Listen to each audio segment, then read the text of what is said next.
एक दफा ये एक ट्रेन पकड़कर निकले और वहां पे जो ट्रेन में बैठे इनके पास पैसे तो थे नहीं। भिक्षु एक अधिकारी जो उनका भक्त था, उन्होंने कहा नहीं नहीं बैठ जाइए, कोई समस्या नहीं है। उनकी बात मान के बाबा ट्रेन में बैठ गए। पैसे थे नहीं, टिकट थी नहीं। कुछ स्टेशन चलने के बाद नया टीसी आ गया।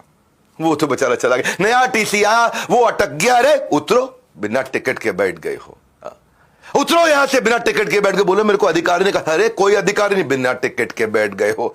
बाबा जी के लिए उन्होंने ऐसा बोला।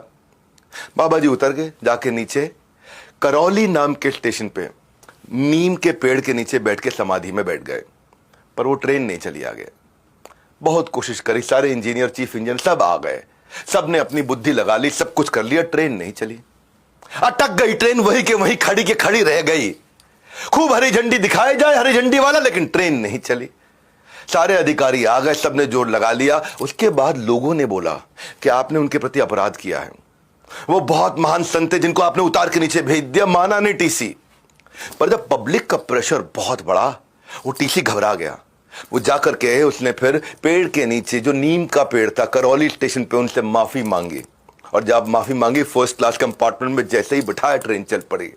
और तब से उनका नाम पड़ गया नीम करौली। आपको पता है आज भी लाखों लोग हर साल कैंची धाम आश्रम में जाकर के कंबल क्यों भेंट करते हैं, क्यों कंबल चढ़ाए जाते हैं? इसके पीछे की कथा सुनिए। नीम करौली बाबा हमेशा कंबल उड़ा रखते थे।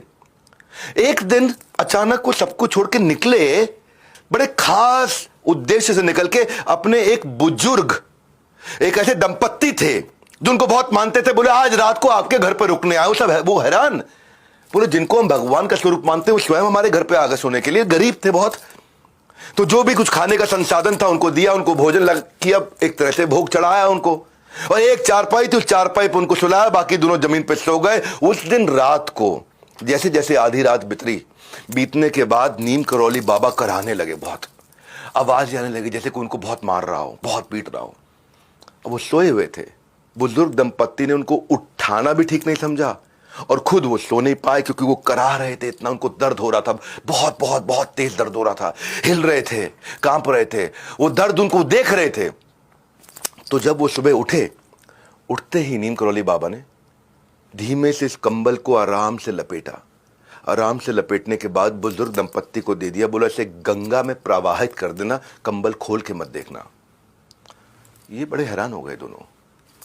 कंबल को प्रवाहित कर दें, खोल के ना देखे। कंबल जैसे ही उठाया, कंबल बहुत भारी, ऐसा लगा जैसे इसमें लोहा भरा पड़ा है, बहुत भारी कंबल। बहरहाल उन्होंने गुरुदेव की आज्ञा, कंबल नहीं खोला, जाकर के प्रवाहित किया।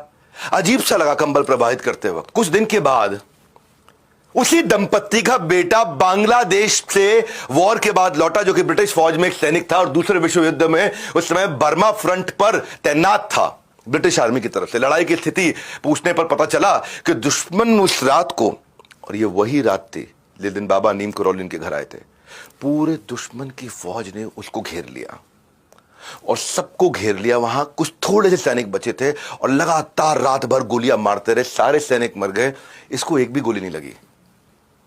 मेरे बोलते बोलते रोंगटे खड़े हो रहे हैं। इसको एक भी गोली नहीं लगी।